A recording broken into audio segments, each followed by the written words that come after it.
Alloh subhanahu va taolo ba'zi bir odamlardan so'rar ekan qiyomat kunidagi, "Hoy bandam, meni biror marotaba erkalatganmisan? Ey Robbim, sen olamlarning Robbisi bo'lsin.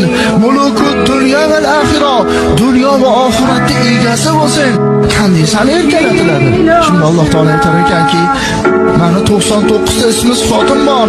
Shu 99 ta ismi sifatimni hech bo'lmasa 10 tasini aytganingda edi, men erkalanardim birga. Men erkalanardim. Necha yil umr kechirding? 70 yil, 80 yil umr kechiribman. Shu 70 yil, 80 yil umrning ichida biror marotaba meni 99 ta ismimni aytganmisan? Hech bo'lmasa 10 tasini aytganmisan? 70 yil umr kechiribsan.